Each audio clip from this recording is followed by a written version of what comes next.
Hello again. Today we will be doing the Nova C Lunar Lander Challenge. The challenge is to create a replica of the Moonship, given in these diagrams over here, and I'll be trying to do this in Kerbal Space Program as detailed as possible. I've put a link in the description to the website so you can have a look as well, and also a link to the cool video attached. So let's jump right into it.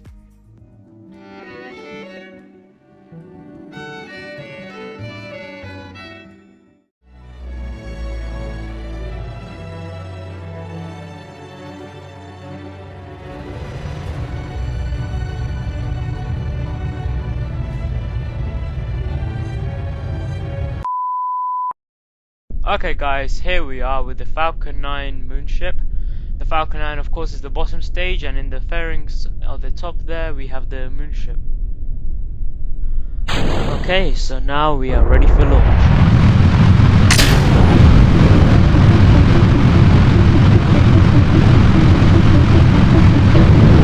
And trying to reach low Earth orbit. So just like before, we're going to be doing a gravity turn, going east along with the Earth's orbit, and we're aiming for a canyon in the moon, which I will show you later. So because this is a Falcon 9 first stage, it means we're going to separate after we reach the upper atmosphere, and then we're going to land the Falcon 9 stage on Earth while the Moonship goes to the moon. So, in Kerbal Space Program you can't control two ships at once. So what we're going to be doing here is creating a quick save just before I separate. And after we land the Moonship on the moon, I'm going to come back to this quick save and take control of the Falcon 9 stage instead and show you its landing. Of course, that means the Moonship will no longer remain on the moon. However, it will be evidence that the Falcon 9 stage can in fact land. So initially I had to swap out that engine there for a Reliant engine because the swivel engine was not strong enough. The Falcon 9 stage is, however, 9 swivel engines. The real Falcon 9 has 9 Merlin engines. However, the swivel had thrust vectoring, whereas the Reliance didn't, and 9 was plenty of thrust for the Falcon 9 stage. However, this stage, the swivel engine was not enough, so I had to swap it around for the Reliant, and I'm depending on the SAS and the reaction wheel to do the maneuvering. So, I was aiming for an apoapsis of around 500 kilometers and a periapsis of around 80 kilometers, which is a safe mark, 10 kilometers above the atmosphere. And I wasn't really particular on a circular orbit because I knew I was aiming for an intersection to the moon anyway. It didn't really matter to have a circular orbit. I just kept it equatorial without changing any angles, and soon I'm going to be deploying my fairings. So you can see I have a really high angle. It is way above my prograde. This is because I just don't want to be in the atmosphere. I slow down severely due to the aerodynamic resistance. And also my engine is quite underpowered, although the Reliant is more powerful than the swivel, and right now the Reliant engine is still not that much power, and that's why most of the time you see me having that large angle. So again, I'm creating a maneuver node apoapsis. I don't want to waste fuel increasing this too much, so I kept it around the 80 kilometer mark, 83 kilometers. And I don't really mind how far the other apparatus went. Initially I just wanted to get into orbit because then I knew I would be safe and I won't be on a crash trajectory back to Earth.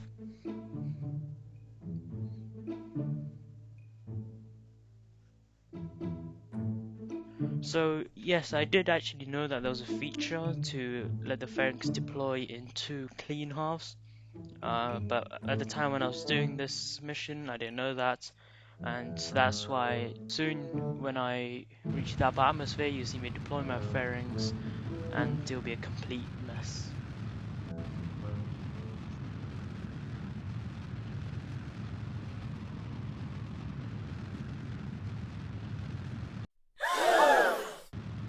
Alright guys, now that I know you've been so shocked and utterly disgraced by those fairings there, I can move on. So you can see as soon as I've reached orbit, I'm going to do some separation. There it is. And you can see it says I have no delta V. In the bottom left corner it says 0 meters per second. And that's because I used a decoupler at the bottom of my Moonship for aesthetic reasons. However, the game thinks that the whole stage for some reason does not exist, and it just completely ignores the fact that I have a fuel tank and an engine there. So I'm just guessworking at this point. I know it's going to be enough delta V to get to the moon and land, just from experience, and I'm not particularly worried about running out of fuel. And you can see I'm trying to find an intersection with the moon now, and you can see also that I have run out of electric charge on the top right hand corner there. And what I'm doing now is just time-lapsing until one of the solar panels on my Moonship is facing towards the sun, so I can generate electricity and regain control of my spacecraft. And it gets quite frantic here, or it just, or we just have to wait a long time.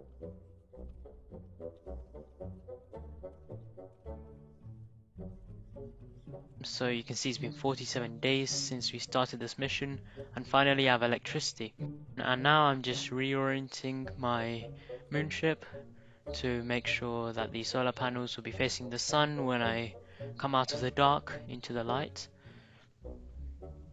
There it is, and I have electric charge, which means I can create a maneuver node. And by creating a maneuver node, I can finally get an intersection of the moon. Quite a long-winded process. I probably should have planned better.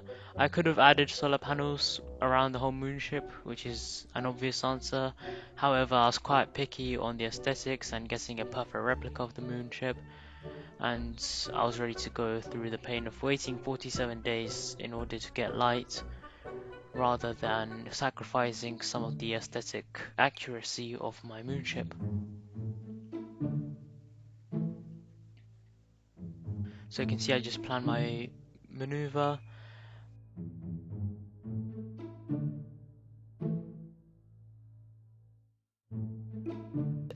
And it's telling me that I need to increase my velocity by 600 meters per second.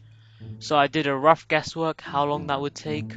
I thought it might have taken 2 minutes maybe, so I started the burn at T minus 1 minute. And the reason for this is I've explained in the previous video to increase efficiency. If you want more detail, check out that video, and I'll put the link in the description below.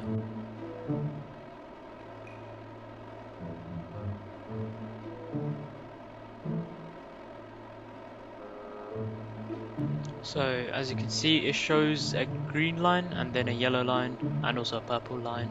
So that's just showing that I get 2 intersections with the moon after my first orbit and then my second orbit. However, I'm just gonna burn retrograde at my first intersection and get captured by the moon's orbit. And this is because I want my orbits to be fairly equatorial around the moon. Although the canyon is not the equator, an equatorial orbit is very easy to manage and handle. And it also means planning to land on the canyon is going to be much easier.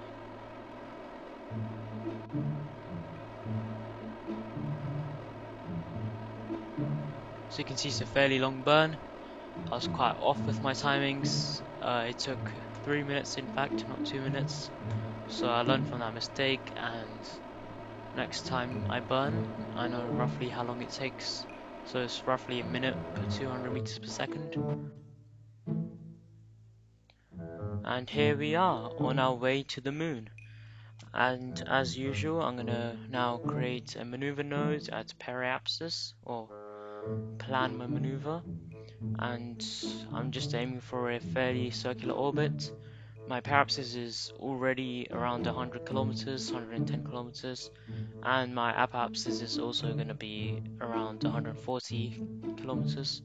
So a fairly low orbit means I don't have to burn as much in order to land.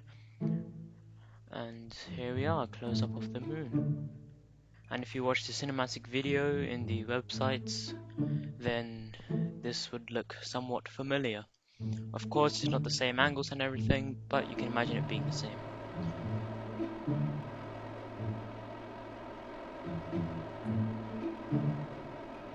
And you can see the green line shift slowly and come down to the yellow line. And you can see on the Moonship here, I added various scientific instruments and that decoupler at the bottom there, that ring, that's what I've been talking about previously in the video. Now, of course, the Moonship that I built is not exactly to scale, as in the dimensions aren't right. I think mine is slightly longer, slightly taller than the real one. The real one's a bit shorter, so I don't think I've got that correctly. And a decoupler was the closest thing I could find to that ring at the bottom there.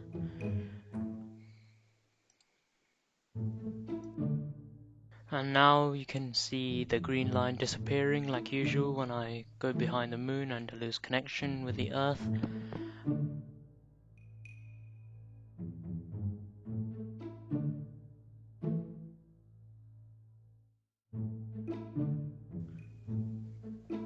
So, I just made a quick save now to make sure that if I do go crash landing onto the surface of the moon, I have a second chance without redoing the whole thing.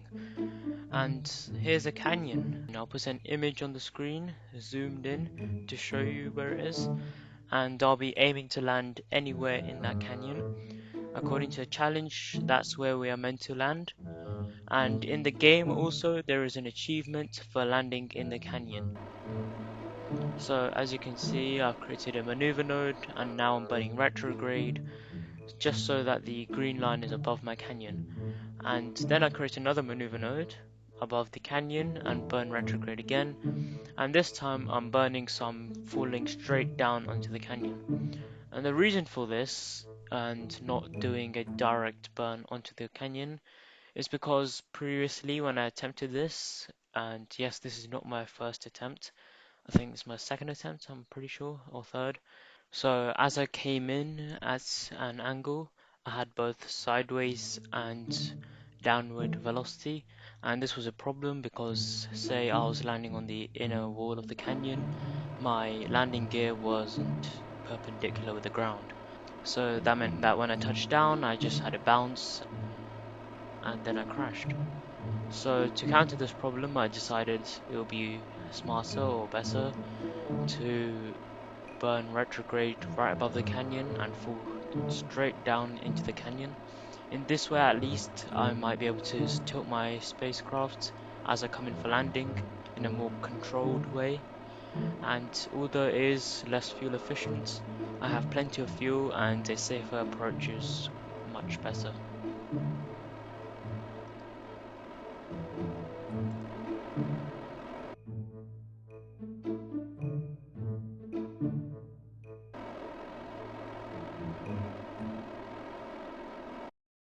So I'm just burning retrograde now to make sure that the end of the green line is inside the canyon. I've also extended my landing gear. The landing tolerance for those gears is around 5 meters per second. However, I probably want to do a more gentle landing around 1 meters per second. And I've also created a maneuver node at the end of the green line. It's just going to show me how long I have till I hit the ground. So I'm just going to continue burning retrograde, keeping my velocity above 200 meters, sorry, below 200 meters per second. If I do keep it above 200 meters per second, I am guaranteed to crash. Bruh. So I'm just going to burn retrograde now, making sure my velocity does not go above around 150 meters per second. Now it may look like it's coming pretty close towards the ground, but it really isn't. It's going to take quite a while to hit the ground still.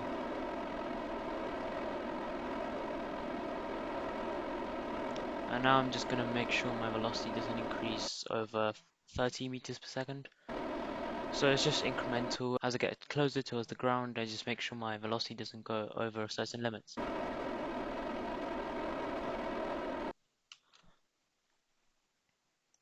And now coming in for touchdown. And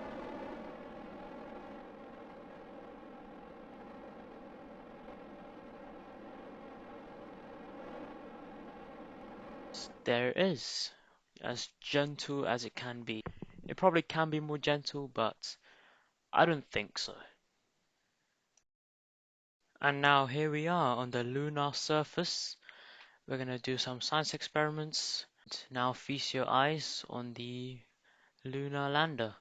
You can pull up an image for comparison, see how similar it is to mine. Pause the video and do that now. Yeah, if you did what I said and pause the video, it doesn't look that similar. But I did my best and I think there's a fair resemblance. And as soon as we finish doing these science experiments, we're gonna go back in time. What we do here is go back. Alright, so here we are with the Falcon 9 stage, back in time. And we're gonna go into the map view now. And the green line is the Falcon 9 stage. What we're gonna do now is burn retrograde, so the exact opposite direction that we're going. And this is to change our trajectory back towards the space station. We're going to land as close as we can near the space station. This is because there's roughly flat ground there, and also the real Falcon 9 is going to land on a launch pad. However, I don't have that much accuracy with mine, because I don't have any computer aided systems. However, I'm going to show you a fairly decent and accurate landing anyway. So I'm activating the air brakes there on the top. It's just going to make sure that I'm pointing the opposite direction of my travel, and it's going to help me slow down as well. So the real Falcon 9 has 9 Merlin engines, as I've said before, and the middle one is used to do the suicide burn or to slow down during descent, and that's exactly what I'm doing over here. However, the swivel, while being a good enough representation of the Merlin engine, is not powerful enough to slow down the spacecraft on its own. So now I begin my suicide burn, coming towards Earth, closing down at 6 kilometers, and as soon as we hit 5 kilometers, the tension rises. So coming in for landing now, and here we go.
Thank you for watching.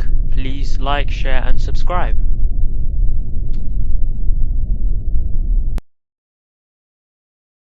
Now if you're still around and you still are watching this video, I can give you a brief introduction for what's going to happen in the next video. It's going to be something related to an aeronautical aircraft concept, you could say. Something made up, but it's still pretty cool in my opinion. So thank you for staying for even longer. Again, if you want, you can like, share and subscribe. It's completely free. And see you in the next video.